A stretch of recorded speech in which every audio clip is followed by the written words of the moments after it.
الحمد لله وحده والصلاة والسلام على من لا نبي بعده وعلى آله وأصحابه أجمعين أما بعد فأعوذ بالله من الشيطان الرجيم بسم الله الرحمن الرحيم وما أرسلناك إلا رحمة للعالمين صدق اللہ العظیم وصدق رسولہ النبی الکریم الامین ان اللہ وملائکتہ یصلون علی النبی یا ایہا الذین آمنوا صلوا علیہ وسلموا تسلیما۔ کوئی زبان خاموش نہ رہے، تمامی احباب بآواز بلند صلاۃ والسلام کا نذرانہ پیش فرمائیں۔ الصلاۃ والسلام علیکہ یا سیدی یا رسول اللہ وعلی آلکہ واصحابکہ یا سیدی یا حبیبی یا حبیب اللہ۔ الصلاۃ والسلام علیکہ یا سیدی یا رحمت للعالمین وعلی آلکہ واصحابکہ یا محبوب رب العالمین۔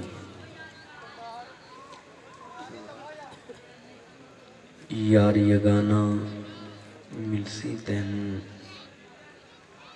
جے سردی بازی لائے ہوں، عشق اللہ وچ ہو مستانہ ہو صدا علائے ہوں، نال تصور اسم اللہ دے دمنو قید لگائے ہوں، ذاتی نال جد ذاتی رلیاں یا حضرت باہو تد باہو نام صدائے ہوں۔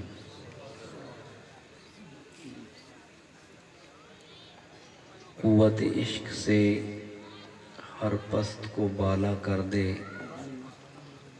قوت عشق سے ہر پست کو بالا کر دے، دہر میں اسم محمد سے اجالا کر دے۔ ہونا یہ پھول تو بلبل کا ترنم بھی نہ ہو،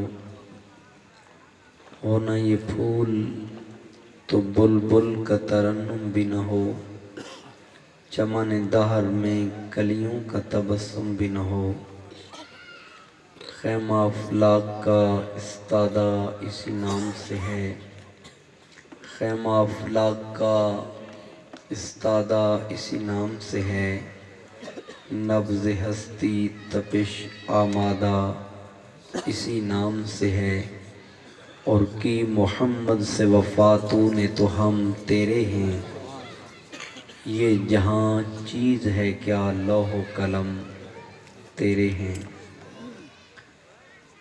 نہایت ہی واجب القدر، لائق صد تعظیم، ادب احترام برادر مکرم مرکزی ضلعی ناظم اعلیٰ اصلاحی جماعت عالمی تنظیم العارفین عزت مآب جناب ڈاکٹر غضنفر عباس صاحب، اور نہایت ہی واجب القدر واجب الاحترام اہل علم و دانش، اہل شعور، بزرگوں، بھائیوں، ساتھیوں، السلام علیکم ورحمۃ اللہ وبرکاتہ۔ بندہ نچیز کا تعلق دربار پرانوار حضور سلطان العارفین برہان الواصلین حضرت سخی سلطان باہو رحمۃ اللہ تعالی علیہ آپ کے در اقدس اور دربار پرانوار سے چلائی جانے والی اصلاحی جماعت اور عالمی تنظیم العارفین کا ایک ادنا سا نوکر ہونے کی حیثیت سے آپ کے سامنے حاضر ہے۔ دعا فرمائیں کہ اللہ تعالیٰ ایسی نوکریاں دارین میں نصیب فرمائے۔ اصلاحی جماعت کا اور عالمی تنظیم العارفین کا مشن اور مقصد، میسج اور دعوت قرآن مجید اور احادیث مبارکہ کی روشنی میں جملہ اولیاء کاملین، صوفیاء کرام، بزرگان دین کی تعلیمات کو آپ احباب تک پہنچانا مقصود ہے۔ ہم سب اللہ کے حضور مل کے دعا گو ہوں کہ اللہ تعالی ہمیں حضور علیہ السلام کی سچی محبت اور صحیح غلامی کی توفیق عطا فرمائے۔ آج کا یہ خوبصورت اور پروکار پروگرام حضور رسالت مآب صلی اللہ علیہ وآلہ وسلم آپ کی نسبت سے منسوب اور آپ کے میلاد مبارک سے منسوب انعقاد پذیر ہے، اور نچیز یہ سمجھتا ہے کہ حضور کی محبت اور حضور کے ادب اور حضور کے عشق سے اظہار یہ ماہ و سال کی قید نہیں رکھتا۔ اس کے لیے اہل محبت جہاں کہیں مل بیٹھتے ہیں وہاں یا ذکر خدا ہوتا ہے یا ذکر مصطفیٰ ہوتا ہے۔ اس کے لیے اگرچہ محبت کے جذبات، عقیدت، نسبت اور تعلق کا اظہار اپنے اپنے طریق سے اور اپنے اپنے انداز سے اہل محبت،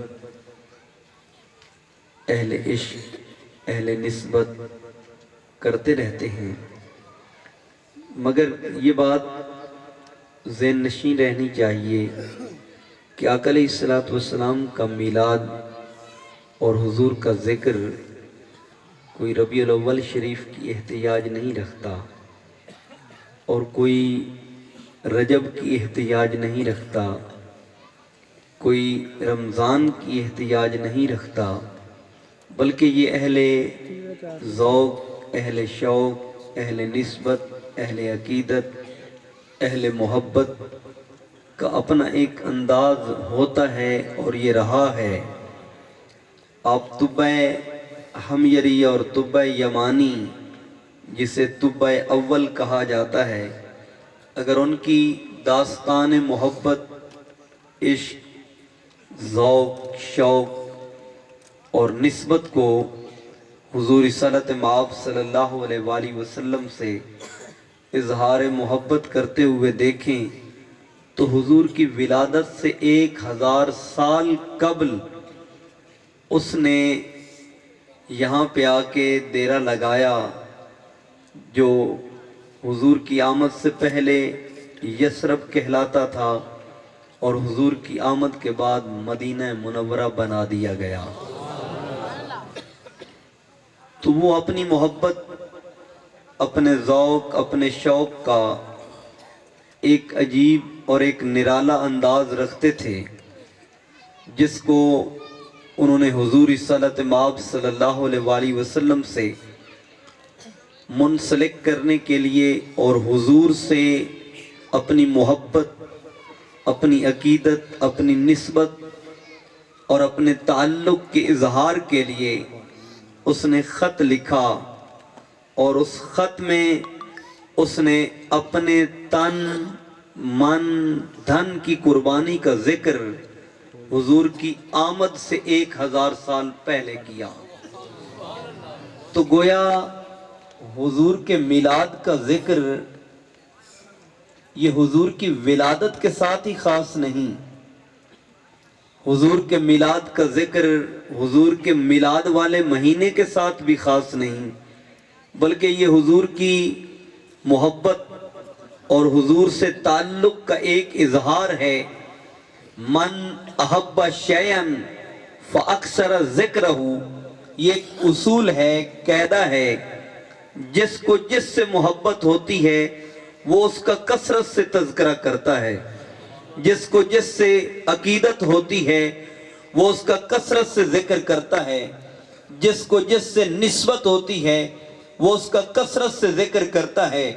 اگر ہم قرآن میں غور کر کے دیکھیں، اللہ اپنی محبتوں کا اظہار قرآن کریم میں حضور کی ولادت تو درکنار، تخلیق آدم تو درکنار، عالم ارواح کے اندر وَإِذْ أَخَذَ اللَّهُ مِيثَاقَ النَّبِيِّينَ، اللہ نے اپنی محبوب سے محبت کا اظہار کیا تو فرمایا اے میرے انبیاء، اے میرے مرسلین، اے میرے پیغمبروں، اے میرے نبیوں، میں نے تمہیں نبوت بھی عطا کی، میں نے تمہیں رسالت بھی عطا کی، میں تمہیں کتابیں بھی عطا کروں گا، لیکن ایک بات کا ذہن میں خیال رکھنا، ثم جاءکم رسول مصدق لما معکم لتؤمنن بہ ولتنصرنہ۔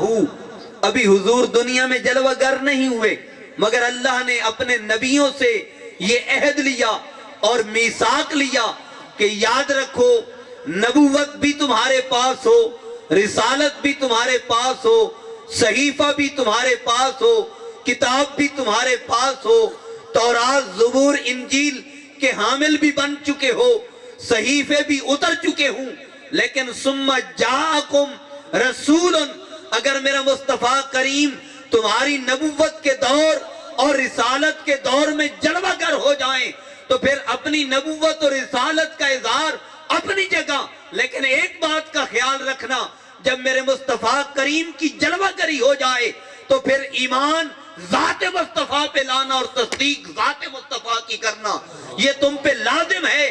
یا اللہ حکمت کیا ہے؟ فرمایا ایک ہی تو حبیب ہے جو حبیب مصطفیٰ ہے، ایک ہی تو محبوب ہے جو محبوب مصطفیٰ ہے۔ فرمایا جب میرا حبیب اور میرا محبوب جلوہ گر ہو جائے، تخلیق آدم نہیں ہوئی، تخلیق نوح نہیں ہوئی، تخلیق شیس نہیں ہوئی، تخلیق ابراہیم نہیں ہوئی، تخلیق اسماعیل نہیں ہوئی، تخلیق اسحاق نہیں ہوئی، تخلیق یعقوب نہیں ہوئی، تخلیق یوسف نہیں ہوئی، تخلیق زکریہ نہیں ہوئی، تخلیق یحییٰ نہیں ہوئی، تخلیق موسیٰ نہیں ہوئی، تخلیق عیسیٰ نہیں ہوئی۔ ابھی تو مخلوق بننے جا رہی ہے، نبوت کا اظہار کیا جا رہا ہے، مگر ایک عہد لیا گیا، فرمایا جب میرے محبوب جلوہ گر ہو جائیں تو پھر تم پہ لازم ہے لَتُؤْمِنُنَّ بِهِ وَلَتَنْصُرُنَّهُ، نبوت اور رسالت کے اظہار کے باوجود، اعلان کے باوجود، میری توحید کے اقرار پہ لوگوں کو آبادہ کرنے کے باوجود، جب میرا حبیب جلوہ گر ہو جائے تو سب کاموں کو چھوڑ کر ایک ہی کام کرنا کہ گن گانا تو میرے مصطفیٰ کے، نغمے گانا تو میرے مصطفیٰ کے، ذکر کرنا تو میرے مصطفیٰ کا، عظمت کا اظہار کرنا تو میرے مصطفیٰ کا، اگر کسی کی نعت گانا تو وہ میرے مصطفیٰ کی، کیونکہ جب محبوب مصطفیٰ جلوہ گر ہو جائیں تو اے انبیاء کی جماعت تم پہ ایک ہی فریضہ ہے کہ نعت ہو تو میرے مصطفیٰ کی، ذکر ہو تو میرے مصطفیٰ کا، عظمت ہو تو میرے مصطفیٰ کی، تعریف ہو تو میرے مصطفیٰ کی، مدح سرائی ہو تو میرے مصطفیٰ کی۔ فرمایا کیوں؟ کہ میں نے اپنے مصطفیٰ کے ذکر کو اپنا ذکر قرار دے دیا، من ذکرکا فقد ذکرنی، فرمایا تم مصطفیٰ مصطفیٰ کرتے رہو گے، ذکر خدا بھی ہو جائے گا، ذکر مصطفیٰ بھی ہو جائے گا۔ ذرا غور کیجئے، اللہ رب العزت نے اپنے حبیب مکرم صلی اللہ علیہ وآلہ وسلم سے جو محبت کا، جو الفت کا، جو چاہت کا اظہار کیا، پورے قرآن کریم کے اندر آپ گہرائی سے جھانک کے دیکھیں، اللہ رب العزت جہاں اپنی توحید کا اظہار کرنا چاہتا ہے، وحدانیت کا اظہار کرنا چاہتا ہے، ربوبیت کا اظہار کرنا چاہتا ہے، قرآن کا آغاز کرنا چاہتا ہے، اللہ رب العزت نے ہر مقام پر اگر کسی کی ذات کو مقدم رکھا، اگر کسی کی ذات کو عظمت بخشی، شرف بخشا، وقار بخشا، قدر و منزلت بخشی، تو ہر مقام پر اللہ رب العزت نے محبوب مصطفیٰ کو عزت و عظمت سے نوازا۔ اقرا حالات نزول میں پہلی وحی ہے، کس کو حکم دیا جا رہا ہے؟ اقرا باسم ربک الذی خلق، ذات مصطفیٰ کو مقدم رکھا جا رہا ہے۔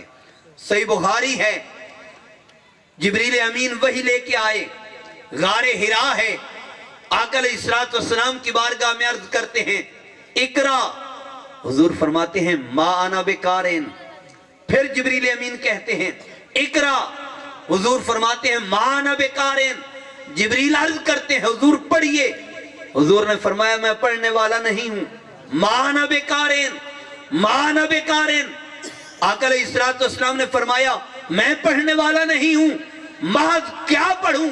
تو جبریل امین تیسری بار اور بعض روایات میں چوتھی بار عرض کرتے ہیں اقرا باسم ربک الذی خلق، اے محبوب اگر ویسے نہیں پڑھتے تو پھر اپنے پروردگار رب العزت خلاق کائنات سے اس بات کا آغاز کیجئے اقرا باسم ربک الذی خلق، اپنے رب کے نام کے ساتھ پڑھیے۔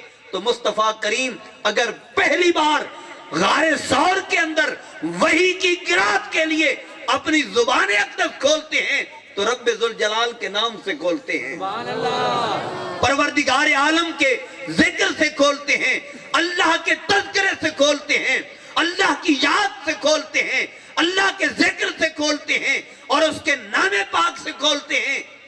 اور رب العزت جب آغاز کرتا ہے تو فرماتا ہے اقرا، محبوب ہم بھی اگر ذکر کا آغاز کرتے ہیں تو آپ کے وجود مسعود سے کرتے ہیں، آپ کی ذات اقدس سے کرتے ہیں، آپ کے ذکر سے کرتے ہیں۔ اور اگر وحی میں حالت نزول کے اندر اگر آغاز ہوتا ہے تو ذات مصطفیٰ صلی اللہ علیہ وآلہ وسلم سے ہوتا ہے، اگر حالت ترتیب میں ہوتا ہے الحمدللہ رب العالمین الرحمن الرحیم مالک یوم الدین ایاک نعبد و ایاک نستعین اہدنا الصراط المستقیم صراط الذین انعمت علیہم غیر المغضوب علیہم ولا الضالین، یہاں سے آغاز ہوتا ہے الحمد سے، مگر تھوڑا سا عمیق نظری میں جائیں، گہرائی میں جائیں، غور کریں، سوچ و بچار کریں تو اللہ نے الحمد سے حالت ترتیب کے اندر قرآن پاک کا آغاز کیا، سورت فاتحہ سے کیا، سورت فاتحہ کو ابتدا میں رکھا، حکمت کیا ہے؟ اور سورت فاتحہ کا بھی آغاز اور ابتدا اگر کسی آیت سے کی تو فرمایا الحمدللہ رب العالمین، تمام تعریفیں اللہ کے لیے جو تمام جہانوں کا پالنے والا ہے۔ غور کریں، یہاں تو رب العزت کی تعریف ہے، خلاق کائنات کی تعریف ہے، پروردگار عالم کی تعریف ہے، اللہ رب العزت کی تعریف ہے، یہاں تو حضور کا ذکر نہیں نظر آتا، حضور کی نعت نظر نہیں آتی، حضور کی تعریف نظر نہیں آتی، حضور کی مدح سرائی نظر نہیں آتی۔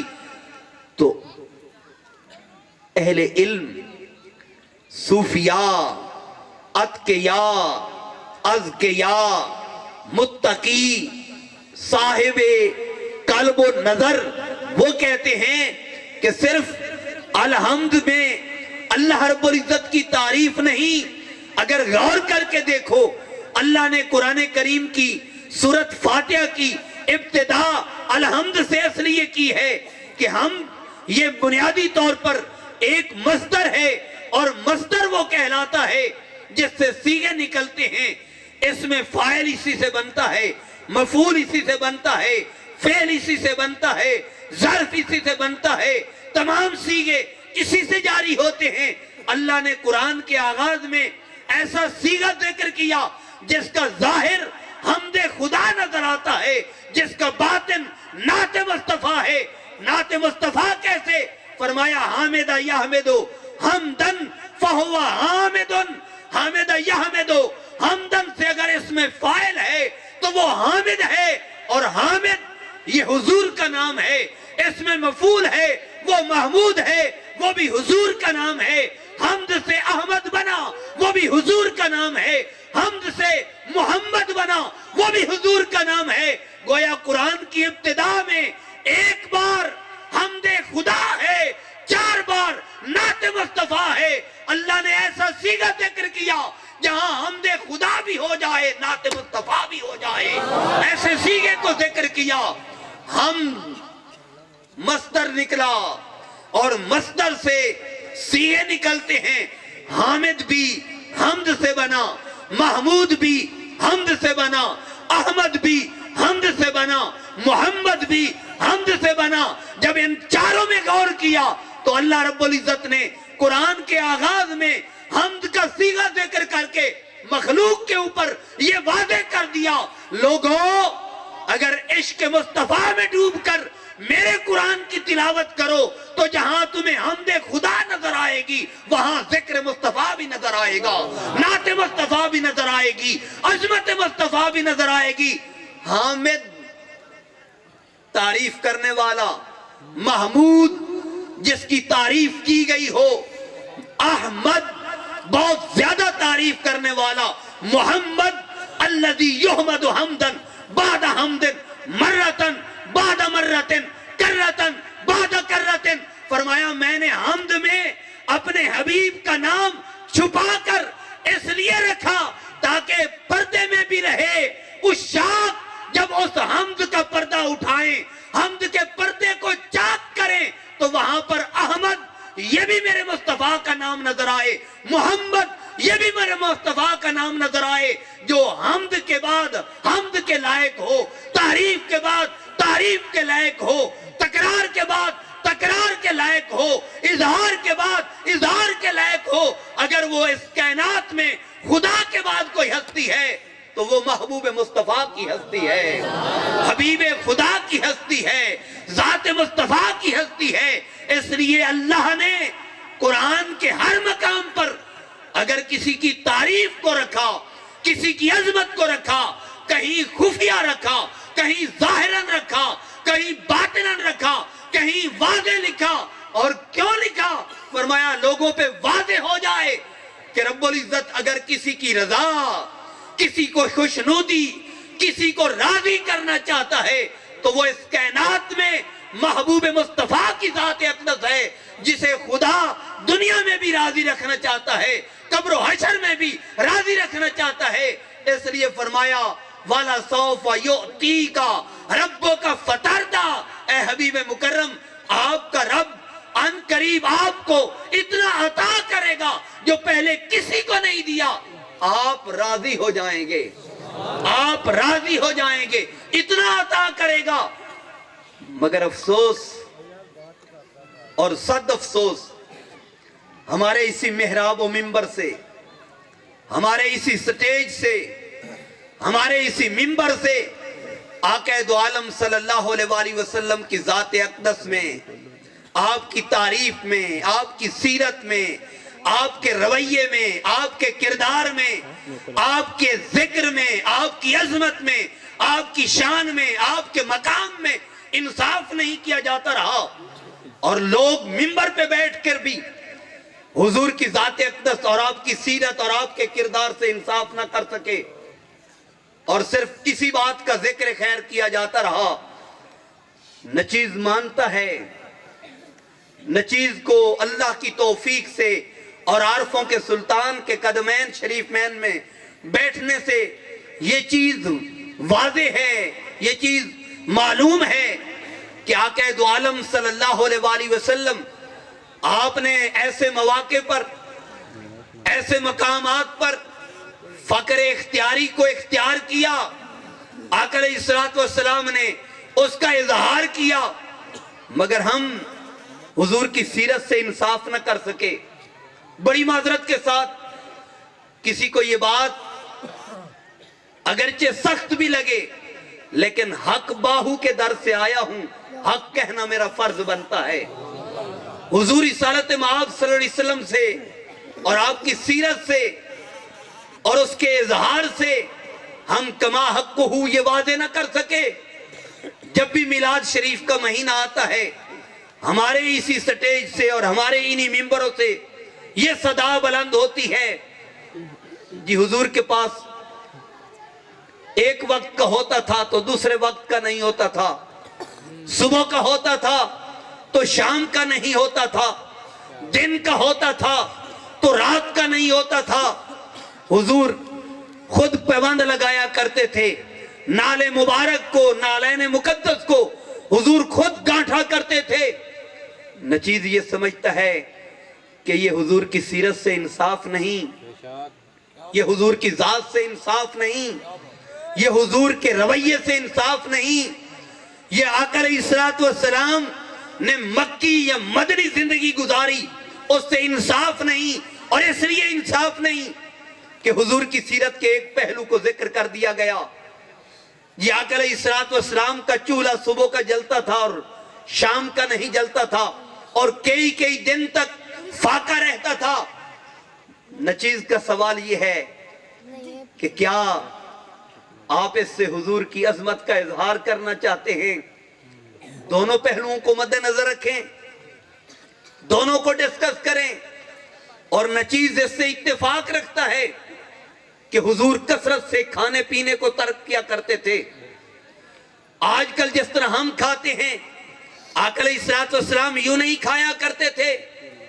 کئی دن تک حضور بھوکے بھی رہتے تھے، حضور پیاسے بھی رہتے تھے، نہ کچھ کھاتے تھے نہ کچھ پیتے تھے۔ لیکن اس کا یہ مطلب نہیں کہ حضور کے گھر میں ہوتا کچھ نہیں تھا، حضور کے پاس کچھ نہیں تھا۔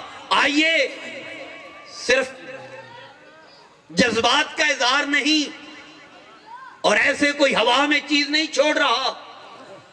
صحیح بخاری اٹھائیے، صحیح مسلم اٹھائیے، سنن ابن ماجہ اٹھائیے، سنن ابی داؤد اٹھائیے، سنن نسائی اٹھائیے، جامع ترمذی اٹھائیے، ان کتابوں کو سایہ ستہ کو کھنگال کے دیکھیے۔ نچیز نے اپنی زندگی میں ایک روایت پڑھی جس میں آقا علیہ السلام کے پیوند کاری کا ذکر پڑھا، جس میں حضور کے نالین مقدس کو گانٹھنے کے ذکر کو پڑھا، مگر خدا کی قسم سینکڑوں وہ روایات پڑھی، درجنوں وہ روایات پڑھی جو صحیح احادیث سے ثابت ہیں کہ میرے آقا نے وہ استعمال کیا جو دنیا میں کسی نے بھی استعمال نہیں کیا۔ میرے آقا نے وہ پہنا جو دنیا میں کسی کے پاس نہ تھا۔ میرے آقا نے وہ چیزیں زیب تن فرمائی جو دنیا میں کسی کے پاس نہ تھیں۔ میرے آقا نے وہ سواری استعمال کی جو دنیا میں کسی کے پاس نہیں تھی۔ میرے آقا نے وہ لباس زیب تن فرمایا جو دنیا میں آج تک کوئی نہ پہن سکا۔ میرے آقا نے وہ دستار پہنی جو دنیا میں کوئی نہ پہن سکا۔ میرے آقا نے وہ نالین مبارک پہنے جو دنیا میں کسی کے نہیں ہو سکتے۔ وہ اتنے مقدس نالین جہاں پہ نورانیوں کے سردار جبریل امین کی انتہا ہوتی ہے، وہاں سے میرے آقا جاتے ہیں تو اسی نالین مبارک سے عرش اعظم پہ جاتے ہیں، خدا کے عرش پہ جلوہ گر ہوتے ہیں۔ وہ لباس کتنا قیمتی ہوگا، وہ نالین مبارک کتنے قیمتی ہوں گے، وہ تاج مبارک کتنا قیمتی ہوگا، وہ دستار مبارک کتنی قیمتی ہوگی جو عرش کو پار کر جائیں، سدرہ پہ جبریل امین نوریوں کے سرتاج رک جائیں، وہاں سے میرے آقا کی بشریت کا آغاز ہو، وہاں سے میرے حضور کے لباس کا آغاز ہو، وہاں سے میرے حضور کی دستار کا آغاز ہو، جہاں پہ نوریوں کے سردار ٹھہر جاتے ہیں۔ حضور فرماتے ہیں جبریل آئیے نا ساتھ، کہتے ہیں لو دنو تو ان ملتن لا ترک تو، یا رسول اللہ اگر ایک پورے کے برابر بھی آگے جاتا ہوں تو جبریل جل کے خاک ہو جائے گا۔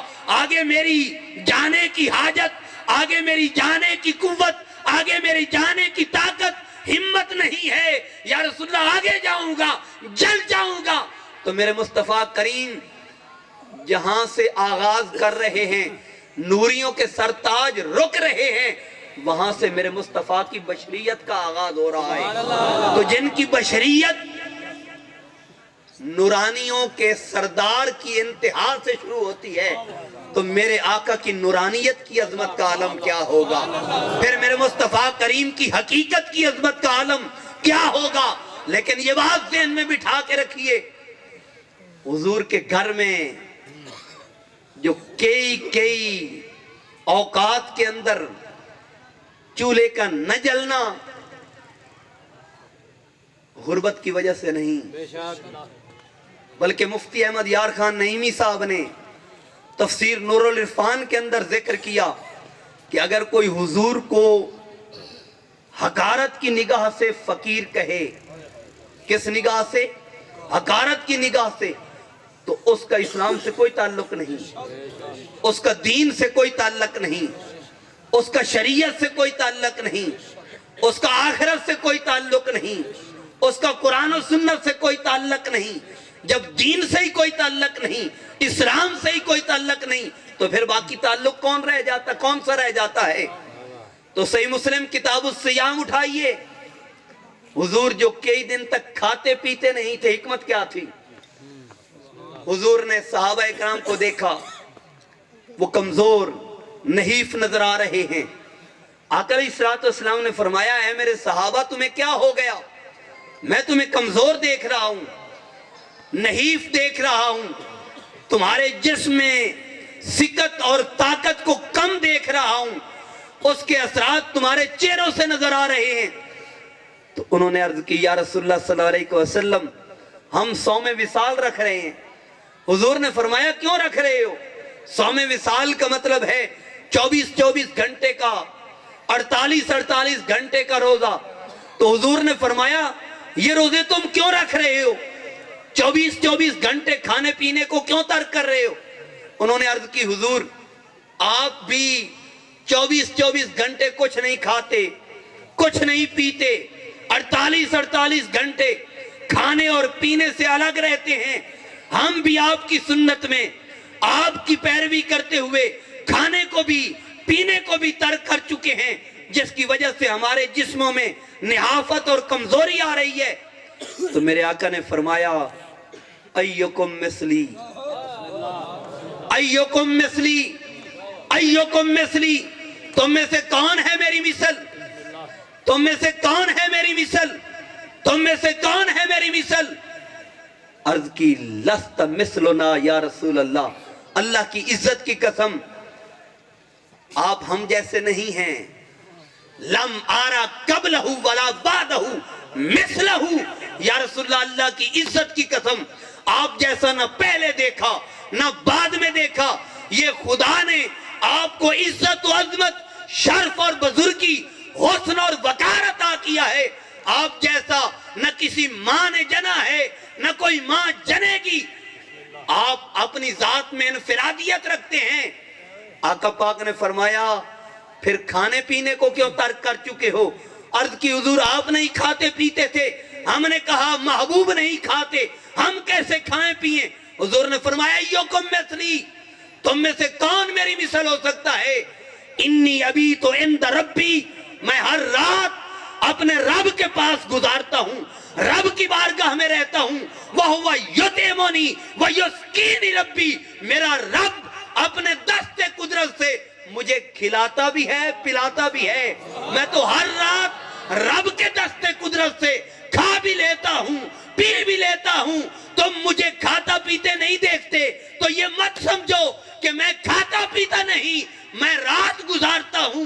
تو پروردگار کے پاس جب وہاں رات گزارتا ہوں، میری ہر رات رب کے پاس گزرتی ہے، وہ مجھے کھلاتا بھی رہتا ہے، پلاتا بھی رہتا ہے، میں کھا بھی لیتا ہوں، پی بھی لیتا ہوں۔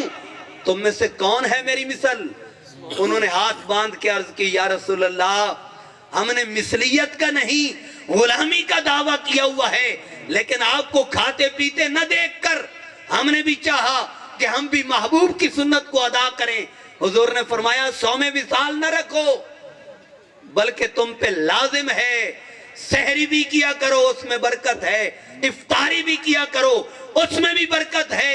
کیوں کہ فَإِنَّ السُّحُورَ بَرَكَةٌ، فرمایا جب تم سحری میں کھاؤ گے تو برکت ہوگی، اور جب تم افطار کرو گے، إِنَّ لِلصَّائِمِ فَرْحَتَانِ فَرْحَةٌ عند افطارہی وفرحۃ عند رؤیتہی، فرمایا افطار کیا کرو، دو خوشیاں ملیں گی، ایک افطاری کی خوشی اور دوسرا رب کے دیدار کی خوشی، اپنے پروردگار کے انوار و تجلیات کے مشاہدے کی خوشی۔ تو ثابت کیا ہوا کہ حضور کھانے پینے کی حاجت ہی نہیں رکھتے تھے۔ جو جنت سے ایک بار کھا لے، آقا فرماتے ہیں، لم یزما ابدا، وہ پھر دوبارہ کبھی بھوکا اور پیاسا نہیں رہے گا. جو ایک بار کھا لے گا کبھی بھوکا اور پیاسا نہیں رہے گا. اور جسے رب کھلا رہا ہو, نعرہ تکبیر، نعرہ رسالت، نعرہ رسالت، شان مصطفیٰ، عظمت مصطفیٰ. جسے رب کھلا رہا ہو, جسے رب پلا رہا ہو, اگر بات ہی کرتے ہیں بات بات پہ تو بخاری سے دکھاؤ, مسلم سے دکھاؤ. تو سنو, صحیح بخاری میں ہے, صحیح مسلم میں ہے, حضور اعلان کر رہے ہیں انی ابی تو عند ربی, میں ہر رات اپنے رب کے پاس گزارتا ہوں. وَهُوَ يُطْعِمُنِي وَيُسْقِينِي ربی, میرا رب اپنے دست قدرت سے میں محمد عربی کو کھلاتا بھی ہے پلاتا بھی ہے. میری کوئی رات رب سے الگ نہیں ہوتی, میں ہر رات رب کے پاس گزارتا ہوں. اور صیغہ کون سا استعمال کیا؟ واحد متکلم, ماضی کا نہیں. باتا یبی تو ابھی تو واحد متکلم فعل مضارع. فرمایا آج بھی گزار رہا ہوں, کل بھی گزاروں گا اور ہمیشہ یہی گزارتا رہوں گا.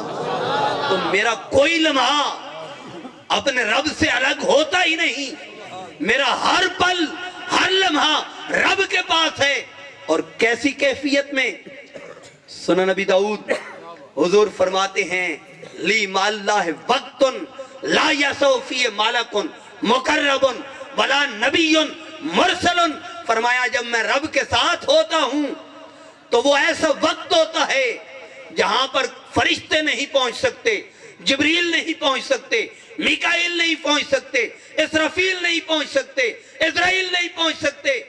ولا نبی مرسل, نہ کوئی نبی پہنچ سکتا ہے نہ کوئی رسول پہنچ سکتا ہے. یا خدا ہوتا ہے یا خدا کا مصطفیٰ ہوتا ہے. اور آقا علیہ الصلوۃ والسلام نے حضرت صدیق اکبر سے فرمایا یا ابا بکر لم یعرفنی حقیقتاً غیر ربی, اے ابو بکر بچپن لڑکپن جوانی میرے ساتھ گزری مگر کہیں ذہن میں یہ خیال نہ آ جائے کہ میں محمد عربی کی حقیقت کو جانتا ہوں. اے ابو بکر صدیق, میری حقیقت کو دنیا میں کوئی شخص نہیں جانتا, کوئی ملائکہ میں سے نہیں جانتا, دنیا میں کوئی نہیں پہچان سکتا. اگر میری حقیقت کو کوئی جانتا ہے لم یعرفنی حقیقتاً غیر ربی, یا خدا جانتا ہے یا خدا کا مصطفیٰ جانتا ہے, اور کوئی جان ہی نہیں سکتا.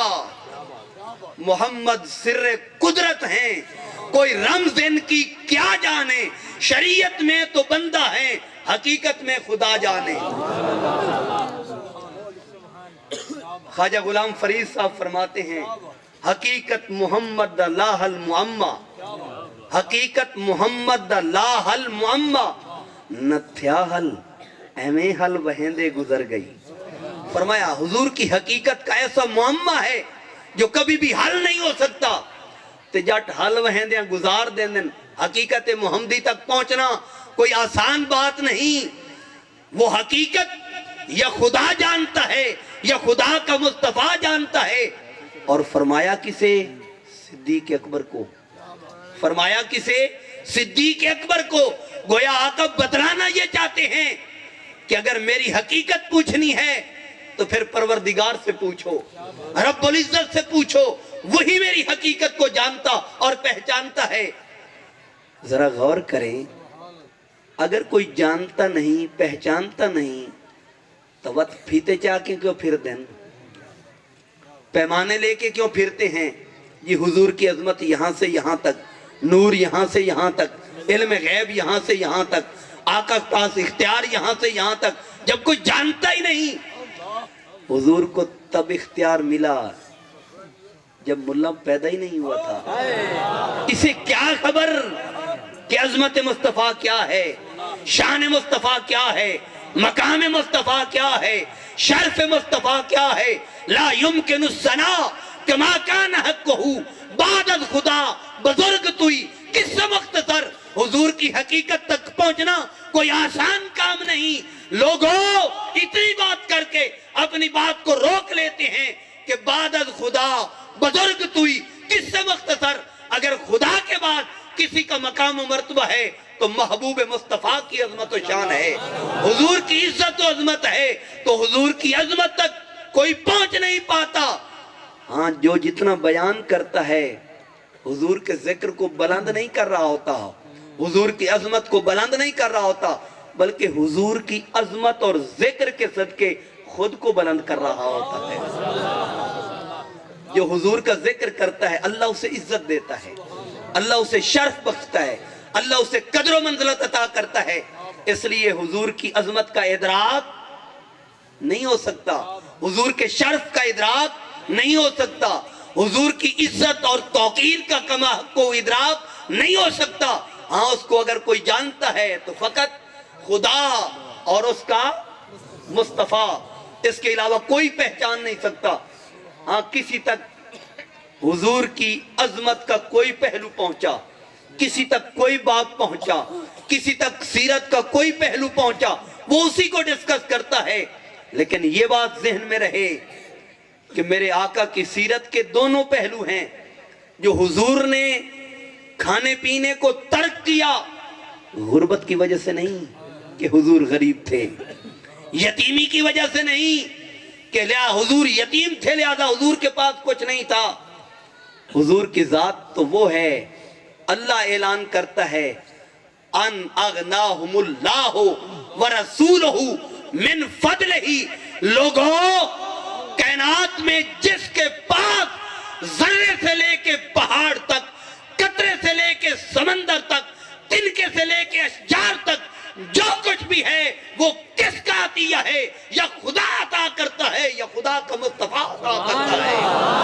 جس کے پاس جو ہے، نعرہ رسالت، نعرہ حیدری، نعرہ سلطانیہ، جس کے پاس جو ہے، یہاں تک کہ محدثین نے لکھا اگر کسی شخص کے پاس سانس کا جو ذخیرہ ہے اور جو چل رہی ہے، اگر یہ صدقہ ہے تو محبوب مصطفیٰ کا صدقہ ہے۔ اور صحیح بخاری میں 3 سے زائد مرتبہ یہ حدیث پاک آئی، حضور نے فرمایا لوگو انما انا قاسم واللہ یوتی واللہ موتی، فرمایا میں محمد عربی اس کائنات میں ہر چیز بانٹتا ہوں، مجھے خدا دیتا ہے اور مخلوق کو مصطفیٰ دیتا ہے۔ جس کو جو ملتا ہے حضور کے در سے ملتا ہے، تبھی تو اعلیٰ حضرت کہتے ہیں بخدا خدا کا یہی ہے در، بخدا خدا کا یہی ہے در، نہیں اس میں کوئی مفر مکر، جو وہاں پہ ہو یہیں آ کے ہو، جو یہاں نہیں تو وہاں نہیں۔ فرمایا جس کو جو ملتا ہے وہ مصطفیٰ کریم کے در کی خیرات ہے، وہ حضور کے در کی خیرات ہے، وہ علی کے در کی خیرات ہے، وہ زہرا کے در کی خیرات ہے، وہ حسن و حسین کے در کی خیرات ہے۔ ارے جو ملتا ہے، جس کو جو ملتا ہے وہ حضور کے گھرانے کے صدقے ملتا ہے اور حضور کے در کے صدقے سے ملتا ہے۔ اور یہ بات ذہن میں رہے، او جی حضور نا ٹاکی والے کپڑے پہن دے۔ نچیز نے صرف ایک روایت پڑھی، اور حضور نے یہ کیوں کیا؟ اس لیے حضور نے نہیں کیا کہ حضور کے پاس کچھ نہ تھا، حضور نے اس لیے کیا کہ کسی غریب امتی کی آہ نہ نکل جائے، کیونکہ حضور کی سیرت لقد کان لکم فی رسول اللہ اسوۃ حسنہ، حضور نے زندگی کے ہر گوشے، ہر شعبے اور ہر پہلو کے لیے اپنی سیرت کو رول ماڈل اور آئیڈیل کے طور پہ چھوڑا، اور قرآن نے اعلان کیا جس کو بھی رہنمائی اور ہدایت چاہیے، حضور کی سیرت اس کے لیے رہنما ہے، رہنمائی عطا کرتی ہے۔ مگر یہ مت ذہن میں بٹھاؤ کہ حضور کے پاس کچھ نہ تھا۔ سنن ابن ماجہ صحیح ستہ کی معتبر کتاب، یمن کا بادشاہ ہے ذا یزن، اس نے 33 اونٹ سیل کیے، غور کرنا کتنے؟ 33 اونٹ سیل کیے، اور ایک ویس کوٹ، ہلا جسے کہتے ہیں، لباس پر بھی اس کا اطلاق ہے، واسکٹ پر بھی اس کا اطلاق ہے، شیروانی پر بھی اس کا اطلاق ہے۔ ایک حلہ خریدا اہدا الی النبی صلی اللہ علیہ وآلہ وسلم، 33 اونٹ عرب کے سیل کر کے ایک حلہ خریدا اہدا الی النبی صلی اللہ علیہ وسلم فلابسہا، حضور کو اس نے گفٹ کیا اور حضور اسے زیب تن فرمایا کرتے تھے، حضور اسے استعمال کیا کرتے تھے۔ کسی کے ذہن میں چلا جائے کہ یہ تو کسی نے گفٹ کیا اور حضور نے دل رکھنے کے لیے 33 اونٹوں کی قیمت کے برابر ایک ویسٹ کوٹ استعمال کی۔ امام اصبہانی 100 سال پہلے، کتنا؟ نہیں، 200 سال پہلے، کتنا؟ نہیں، 500 سال پہلے، کتنا؟ نہیں، 1000 سال پہلے، نہیں، 1150 سال پہلے۔ پاکستان کی کتاب نہیں کہ پاکستانی مولوی نے ملاوٹ کی، کتاب لبنان کی، چھپی بیروت سے، امام اصبہانی اس کے لکھنے والے جو اپنے دور کے محدث اور مفسر، آقا علیہ السلام نے اپنی بختی اونٹنیوں سے 27 اونٹنیاں سیل کی، 27 اونٹنیاں۔ اور میں نے اپنے ایک دوست سے سعودی عرب میں رابطہ کر کے بختی اونٹنیوں کی قیمت لگوائی، جو آج کے دور کی 7.5 کروڑ سے زیادہ قیمت۔ حضور نے ایک واسکٹ خریدی، فلابسہا، مصطفیٰ کریم اسے زیب تن فرمایا کرتے تھے، استعمال کرتے تھے۔ مجھے بتائیے جس کے گھر کچھ نہ ہو وہ 7.5 کروڑ کی ایک ویسٹ کوٹ یا ایک حلہ خرید کے پہنتا ہے؟ وہ تو انہوں نے ہدیہ کیا، حضور نے دل رکھنے کے لیے پہن لیا۔ تو جو حضور نے اپنی 27 اونٹنیاں سیل کر کے ایک واسکٹ خریدی، کیا کوئی غریب کر سکتا ہے؟ حضور غریب، میرا آقا غریب نہیں تھا۔ کسی کا ہوگا تو وہ کوئی اور ہوگا، کسی کا ہوگا تو کوئی اور ہوگا۔ میرا آقا غریب نہیں، بلکہ میرا آقا وہ ہے جس کے لیے قرآن میں اعلان کیا گیا، وَأَمَّا السَّائِلَ فَلَا تَنْهَرْ، اے حبیب مکرم جو بھی سائل آئے آپ نے اسے خالی نہیں لوٹانا، ہر کی جھولی کو آباد کرنا ہے۔ حضرت انس بن مالک 11 سال رہے، ہر وقت خلافت میں رہتے تھے، غلامی میں رہتے تھے۔ حضرت انس بن مالک فرماتے ہیں میں نے زندگی میں کسی سائل کو حضور نے لا نہیں فرمایا، میں نے سنا کہ حضور نے کہا یہ میں نہیں کر سکتا۔ اولاد مانگنے آئے عطا کی، مال مانگنے آئے عطا کی، جنت مانگنے آئے عطا کی، جائیداد مانگنے آئے عطا کی، سونا مانگنے آیا عطا کیا، زمین مانگنے آیا عطا کیا، زر مانگنے آیا عطا کیا، اولاد مانگنے آیا عطا کیا، عزت مانگنے آیا عطا کیا، علم مانگنے آیا عطا کیا، آخرت مانگنے آیا عطا کیا، دنیا مانگنے آیا عطا کیا۔ کیونکہ داری ایسا ہے جہاں سے سائل کو خالی لوٹایا نہیں جاتا۔ داری ایسا ہے، بلکہ وہ تو ایسا ہے، جولی ہی میری تنگ تھی کیا مانگتا ان سے، جولی ہی میری تنگ تھی کیا مانگتا ان سے، جولی میری بھر بھر کے کہا اور بھی کچھ مانگ، ہے آج وہ مائل باتا اور بھی کچھ مانگ۔ وہ تو دے دے کے کہتے ہیں کہ سائل تیرا دامن تنگ ہے، تیری جھولی چھوٹی ہے، بھانڈا وڈا لے کے آ۔ حاتم تائی اس نے 70 دروازہ رکھایا ہوا تھا، اور خیراتی جب ایک دروازے سے آتا تو دوسرے دروازے سے اسے جھڑکا نہیں جاتا تھا کہ پچھلے بوئے تو لے لے یا اگلے تے نہ آ۔ آج تو ہم کہتے ہیں کہ ہون تو دیتا ہے وات آیا کھانا ہے۔ 70 دروازہ تھا تو حاتم تائی کا بیٹا بڑا فخر سے کہنے لگا امام علی مقام کے سامنے، میرے بابے دا سخاوت دا اتنا وڈا سمندر ہے جڑا ایک بوئے تو آوے تے وقت دوئے تے چلا جاوے انہوں خالی نہیں تے 70 بوئے ہے، اگر ہر ایک تو لوے تے خالی۔ فرمایا تیرے بابے دا 70 اس واسطے نا، پہلے تو اتنا ملدا ہے جو دوئے تے جامنا پمدا ہے، میرے بابے تے بوئے تے آندہ تا دوئی وری منگن دی لوڑی نہ پمدا۔ میرے بابے دے بوئے تے آندا تا دوئی واری منگن دی لوڑ بھی نہ پہندی، کیونکہ آقا وہ سخاوت کرتے ہیں جس کو حضور ایک بار عطا کریں پھر زندگی بھر وہ تقسیم تو کرتا ہے، کسی کے دروازے پہ جا کے ہتھیلی اور ہاتھ نہیں پھیلاتا، کیونکہ حضور کی عطا کا بحر بے کراں ایسا ہے۔ اور اسی کتاب میں ابو عبداللہ الشیخ امام اصبہانی رحمت اللہ تعالی علیہ انہوں نے کتنے ممالک گنوائے ہیں، جس میں قطر ہے، شام ہے، عراق ہے، یمن ہے، مصر ہے۔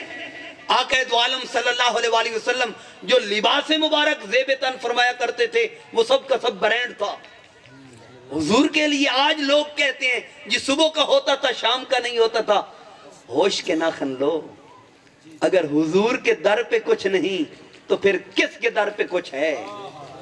آقا علیہ السلام کا وہ در ہے جہاں سوال بھی نہیں کرنا پڑتا، سائل ذہن میں خیال لاتا ہے، مصطفیٰ اس کی گود کو پہلے سے پر کر دیتے ہیں، اس کی جھولی کو پہلے سے آباد کر دیتے ہیں۔ اور اس میں انہوں نے آقا پاک صلی اللہ علیہ وسلم کے جو لباس مبارک اور سواریوں کا ذکر کیا، اور اسے تو علامہ بدر الدین عینی نے عمدۃ القاری شرح بخاری کے اندر وضاحت کے ساتھ لکھا، اور آقا علیہ السلام کی کچھ چیزوں کو گنوایا، 27 گھوڑوں کا ذکر کیا ہے علامہ بدر الدین عینی رحمت اللہ تعالی علیہ نے، اور صحیح بخاری میں ان گھوڑوں کا ذکر ملتا ہے، اور ہر گھوڑے کا نام آقا علیہ السلام نے رکھا ہوا تھا۔ اب میرا ایک سادہ سا سوال ہے، ایک سادہ سا، سواری کے لیے سفر کرنے کے لیے کتنی گاڑیاں چاہیے؟ جی ایک مجبوری کے عالم میں دوسری ہو جائے تو گھوڑا اس دور میں سواری تھا، چلو ایک گھوڑا تا ضرورت ہے تے دوہ مجبوری ہے چے تے حضور دے تھان تے جڑے درجنہ کھلوتے ہیں ایک غریب بندہ رکھ سکتا ہے؟ حضور کی بارگاہ میں ایک صحابی آئے، انہوں نے عرض کی حضور میں نے دیت ادا کرنی ہے 100 اونٹ، میرے پاس کچھ نہیں تھے۔ حضور نے فرمایا تیرے کول کی ہویا جے نہ ہویا میرے اتھے ودے نو نچو 100 کاٹ لو۔ یہ غریب بندہ کر سکتا ہے، جس کے پاس شام کا چولہا نہ جلتا ہو وہ کر سکتا ہے۔ اس لیے میرے آقا غریب نہیں تھے، آدم کو نبوت ملی تو میرے آقا کا صدقہ، ابراہیم کو نبوت ملی تو میرے آقا کا صدقہ، موسیٰ علیہ السلام کو نبوت اور رسالت اور کتاب ملی تو میرے آقا کا صدقہ۔ اور قرآن میں اللہ نے فرمایا ثم جاءکم رسول مصدق لما معکم لتؤمنن بہ ولتنصرنہ، اور اسرار پہ اتنا تکرار،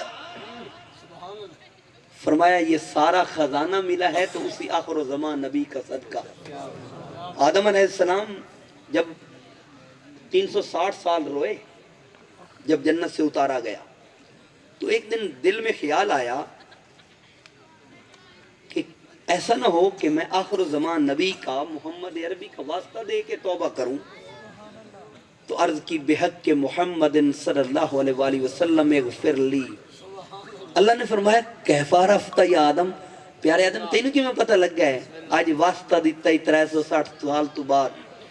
عرض کی یا بار الہ، جب تو نے مجھے تخلیق کیا نا فَإِذَا رَفَعْتُ رَأْسِي، جس لئے میں سر اٹھایا، فَنَّظَرْتُ إِلَىٰ قَوَائِمِ الْعَرْشِ، میں نے عرش کے کنگروں پہ لکھا ہوا دیکھا لا الہ الا اللہ محمد رسول اللہ، تو میرے ذہن میں خیال آیا جس کے نام کو اپنے نام سے الگ نہیں کیا اسی کا واسطہ دیتا ہوں۔ میں نے واسطہ بھی دیا ہی پورا نہیں، تو نے پہلے معاف کر دیا، پہلے مجھے یہ اندازہ ہوتا تو پہلے دن ہی اسی کا واسطہ دیتا، معافی مل جاتی۔ یہ معاملہ ہوا کیوں؟ یہ واقعہ ہوا کیوں؟ کیا نبی ایسا کر سکتا ہے؟ نہیں۔ مخلوق کو سمجھانے کے لیے مانگنے کا اگر ڈھنگ سیکھنا چاہتے ہو تو پھر خدا کی بارگاہ میں واسطہ مصطفیٰ پیش کرو، ملنے میں دیر نہیں لگے گی۔ صحیح بخاری میں ہے، حضرت عائشہ صدیقہ رضی اللہ تعالیٰ عنہ فرماتی ہیں کہ میں نے زندگی میں آج تک خدا کو کسی کام میں اتنا جلدی کرتے نہیں دیکھا جتنا محبوب کی التجا پہ خدا جلدی کرتا ہے۔ آقا علیہ الصلوۃ والسلام جب بھی کچھ مانگتے ہیں تو فرمایا اللہ کسی کام میں اتنی جلدی نہیں کرتا جتنی یار کی دعا پہ عطا میں جلدی کرتا ہے۔ تو اس لیے حضور صلوات مآب صلی اللہ علیہ وآلہ وسلم آپ شہنشاہوں کے شہنشاہ ہیں، بادشاہوں کے بادشاہ ہیں، بلکہ بادشاہی آپ کے در سے ملتی ہے، سلطنت بھی آپ کے در سے ملتی ہے، ریاست بھی آپ کے در سے ملتی ہے، شہنشاہی اور بادشاہی بھی آپ کے در سے ملتی ہے۔ لہذا آقا علیہ الصلوۃ والسلام کہ اگر فاقے کی بات کرتے ہو تو پھر حضور کی بادشاہی کا ذکر ضرور کیا کرو، اگر حضور کے پیوند کاری کی بات کرتے ہو تو پھر حضور کے کروڑوں کے لباس کی بھی بات کیا کرو، صرف ایک پہلو کو ڈسکس نہ کیا کرو، کیونکہ اس سے لوگوں کے ذہن میں وہ عظمت نہیں رہتی۔ اور تمہیں پتہ ہے یہ ایسا کرندے کیوں ہیں؟ یہ تمہیں پتہ ہے اس گل دا یہ کرندے کیوں ہیں؟ اساں تواڈی نبض پہچان لئی،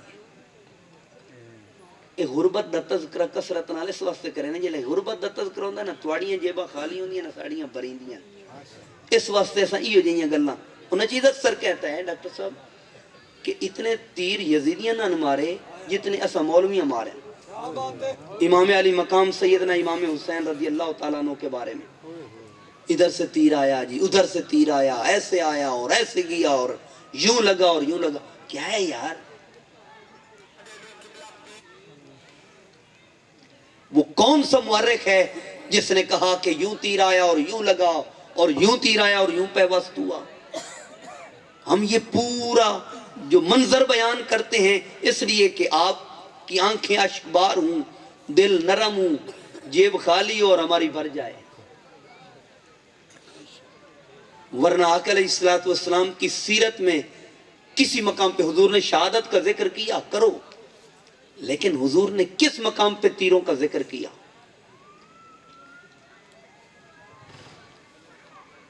حضور نے وہ مقام تک بتایا، قتل کرنے والوں کے نام تک حضور نے بتائے، وہ سارا منظر حضور نے پیش کیا، مگر حضور نے کسی مقام پہ تیروں کے آنے کے منظر کو پیش نہیں کیا۔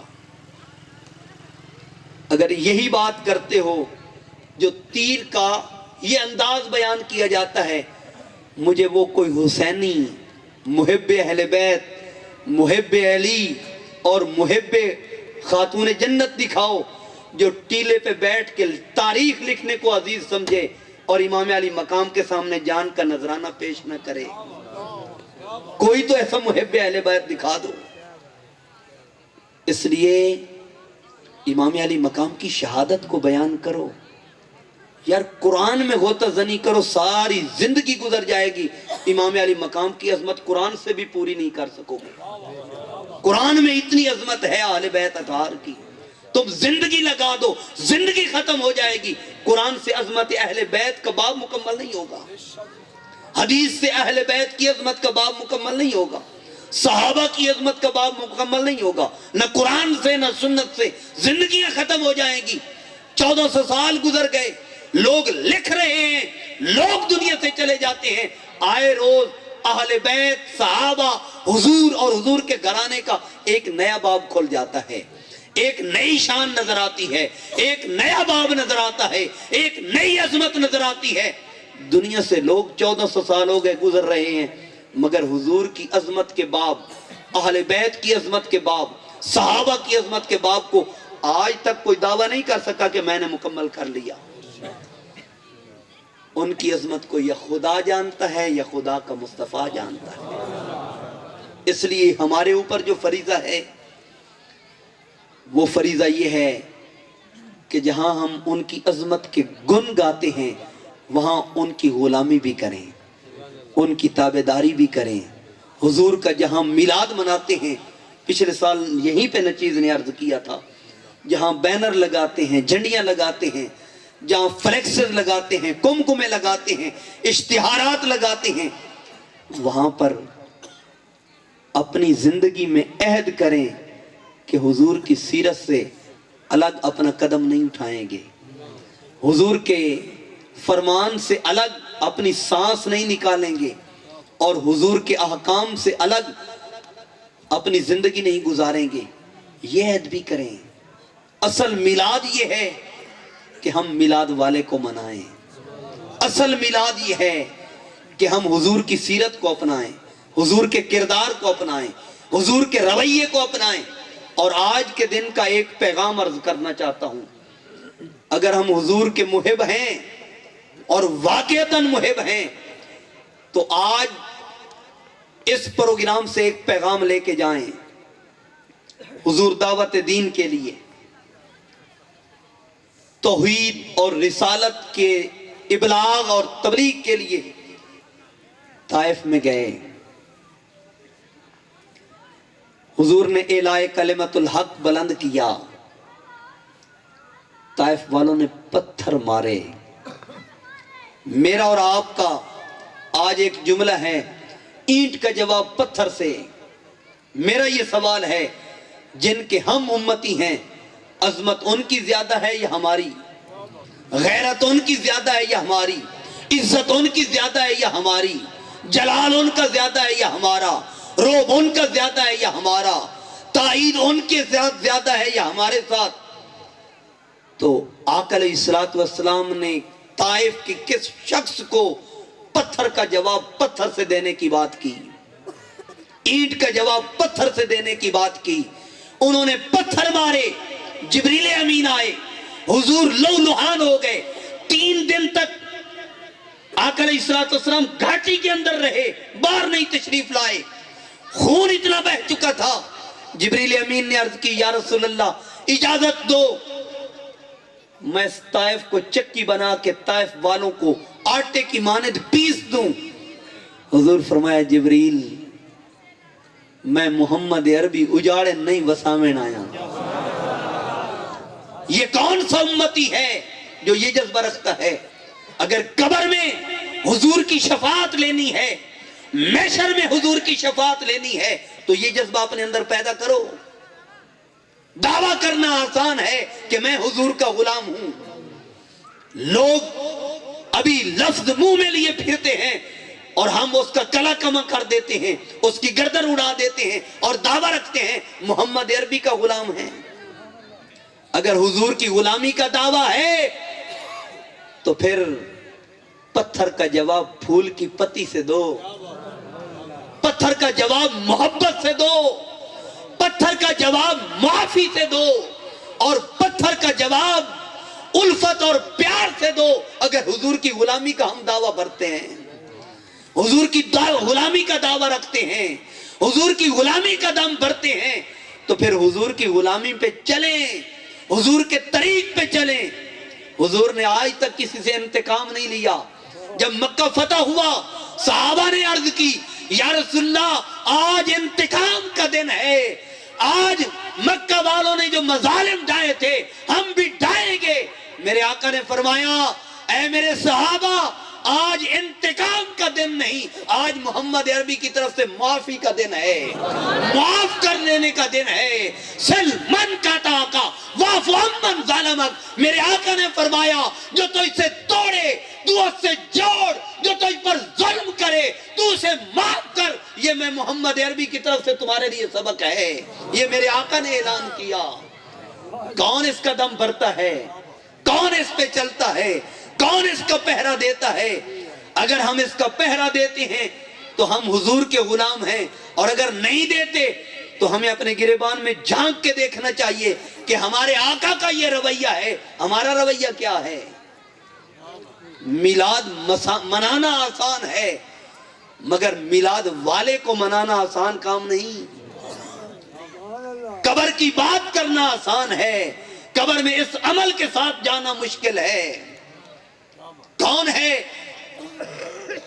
ہم میں سے جو آج یہ دل میں حضور کی غلامی اور حضور کی خاطر، اللہ کی خاطر، دین کی خاطر یہ جذبہ لے کے جائے کہ جس سے میری لڑائی ہے آج میں اس کے دروازے پہ اس سے معافی مانگنے کے لیے جاؤں گا اور اس سے معاف کرا کے واپس آؤں گا؟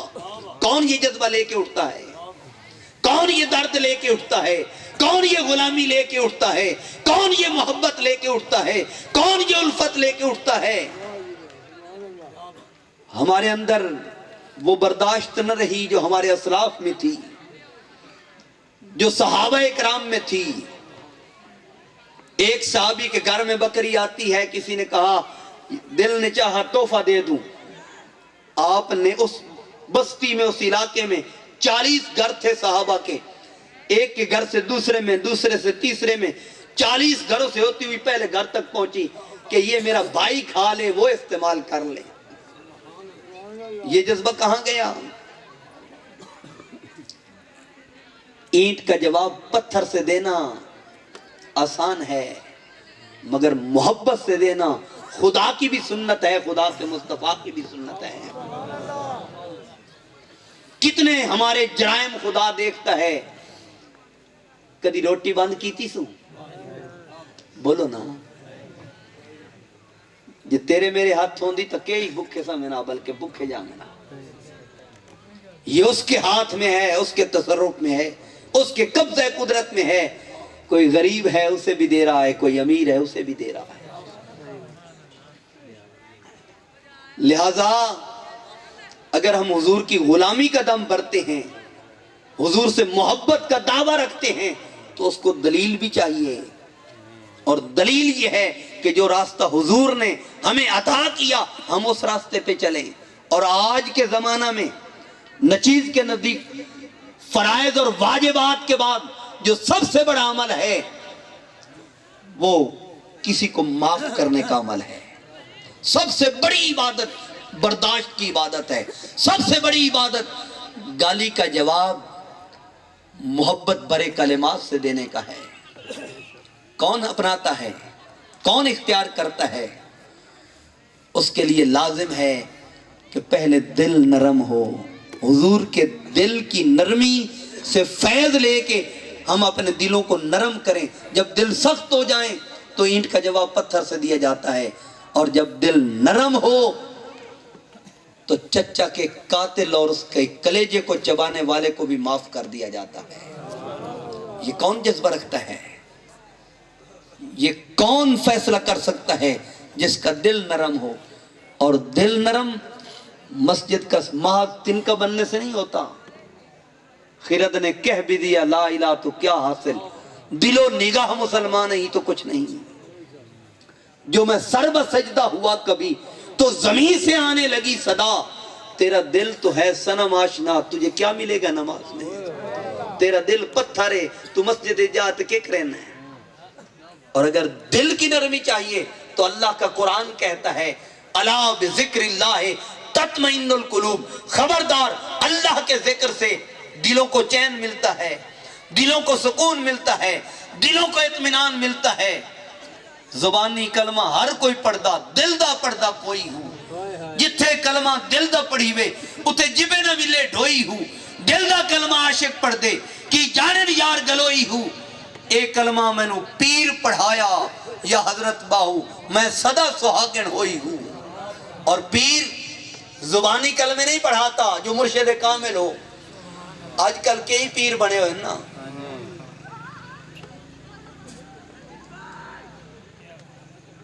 جسے معرفت کی میم کی بھی خبر نہیں ہوتی وہی پیر بن ماندا ہے۔ آمد اندام رکھا آتویز دیوام۔ یاد رکھیں مرشد کو یہ طاقت ہوتی ہے، مرشد کامل کو، لیکن اصل مرشد کا کردار دعا کر کے پراپرٹی بداونا نہیں، دعا کر کے تے جانور بداونا نہیں، تے پلاٹ بداونا نہیں، یہ پیر دا کم نہیں۔ جو مرشد کامل کا کردار ہے وہ مخلوق کو خالق سے جوڑنا ہے، بندے کو خدا کا وصل عطا کرنا ہے، پتھر دل کو موم بنانا ہے، بندے کے وجود میں نفرت کی بجائے، تعصب کی بجائے، شدت کی بجائے، عداوت کی بجائے محبت کو، امن کو، رواداری کو، چاہت کو، خلوص کو، اخلاص کو پیدا کرنا ہے۔ اور یہ ساری چیزیں بدن سے گزر کر دل سے تعلق رکھتی ہیں، اور دل کو کیسے درست کیا جا سکتا ہے؟ عارفوں کے سلطان فرماتے ہیں الف اللہ جنوں چنگا لگدا وہ بولے الف اللہ چمیدی بوٹی مرشد من میرے وچ لائی ہوں نفی اسبات دا پانی ملیا ہر رگے ہر جائی ہوں اندر بوٹی مشک مچایا جہاں پھلن تے آئی ہوں جیوے مرشد کامل باہو جہیں بوٹی لائی ہوں مرشد کامل کی یہ پہچان ہے کہ وہ اسم اعظم عطا کرتا ہے اللہ کا نام عطا کرتا ہے چمبے کی بوٹی عطا کرتا ہے اور اس کا کردار کیا ہے یہ پتھر دل کو موم بنا دیتا ہے سخت دل کو نرم کر دیتا ہے زنگ آلود دل کو پاک مزکہ مصفہ بنا دیتا ہے اور یہی دل انوار خدا کا مرکز بھی بنتا ہے اور مجلس مصطفیٰ کا مرکز بھی بنتا ہے یہی دل پھر پاکی کے اس درجے پہ پہنچتا ہے درویش نارچ بٹھواں ڈوبدا ویکھیا نا بچھو اس تلو تلی کیتی تے کڑیا اس ڈنگ ویندا کیتا کہ کیتا دا کم جو ہوئی ہے نا اور ڈنگ ویندا کیتا اس چاہ کے وقت ویچ ویندا کیتا اس کہتے میں تیرے نال کے کیتا تو میرے نال کے کیتا خیر پھر دیکھا تو ڈوبنے لگا فقیر جڑا نرم دل ہوندے نا اس کو کسی دی سختی برداشت نہیں ہوندے اور نرم دل کی علامت کیا ہے وہ گالی نہیں دے گا وہ نفرت نہیں رکھے گا وہ تعصب نہیں رکھے گا وہ عداوت نہیں رکھے گا اینٹ کا جواب پتھر سے نہیں دے گا دعاؤں سے دے گا یہ نرم دل کی علامت ہے اس دل ڈوبدا وے کہ وقت اس چایا دوئی واری وقت کٹے تو وقت بچھو ڈانگ ویندا کیتا اس کہ جاتے تینوں میں کٹے نا تو مینوں ڈانگ مارے نا کیونکہ جیندی جڑی عادت ہوندی ہے اس کرنی ہوندی ہے پوری اس وقت ویندا کیتا تری واری وقت ساڈے اس تے ڈوبن لگا تے کڈیا اس دے دل وچ خیال سکے اے دی عادت ہے نا تے بری عادت ہے اگر وہ بری عادت نہیں چھڑیندا تو تو اپنی چنگی کیوں چھڑیندا ہے کسی کو پانا ہو کہ یہ کیسا ہے تو اس کے کردار سے پا لیکن آپ اپنے کردار کو اپنی محبت کو اپنے امن کو اپنی رواداری کو اپنے خلوص کو اپنی الفت کو اپنی چاہت کو حضور کی غلامی میں رہنے والے اس کردار کو آپ مت فراموش کریں وہ اس کا کردار تھا گالی دینا یہ ہمارا کردار ہے معاف کرنا وہ اس کا کردار تھا نفرت کرنا یہ ہمارا کردار ہے محبت کرنا وہ اس کا کردار تھا دشمنی کرنا یہ ہمارا کردار ہے دوستی کرنا جب اپنے وجود میں دشمن کے مد مقابل دوستی کو دیکھو نفرت کی بجائے محبت کو دیکھو عداوت کی بجائے پیار کو دیکھو تو سمجھ لو آپ خدا کے زیادہ قریب ہیں آپ رسول اللہ کے زیادہ قریب ہیں جس نے اپنے آپ کو چیک کرنا ہو کہ میں خدا اور اس کے رسول کے قریب ہوں یا دور ہوں تو اس کے لیے آپ کو ایک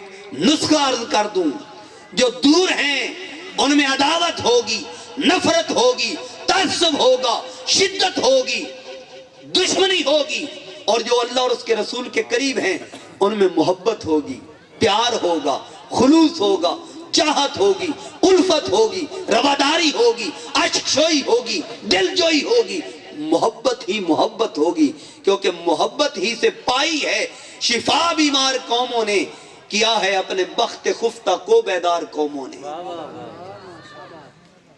جیندیاں جے مر رہنا ہوئے دیس فقیراں بئیے ہو جے کوئی کڈے گالی مندے جی جی اس نو کئیے ہو جے کوئی سٹے گدڑ کوڑا وانگ اروڑی رہیے ہو گلہ علامہ بنڈی خاری تے یار دی خاطر سیے ہو قادر دے ہتھ ڈور اساڈی یا حضرت باہو جی میں رکھے تیوں رہیے ہو آپ کی توجہ کا شکریہ اور آپ کی محبتوں کا شکریہ وآخر دعوانا ان الحمدللہ رب العالمین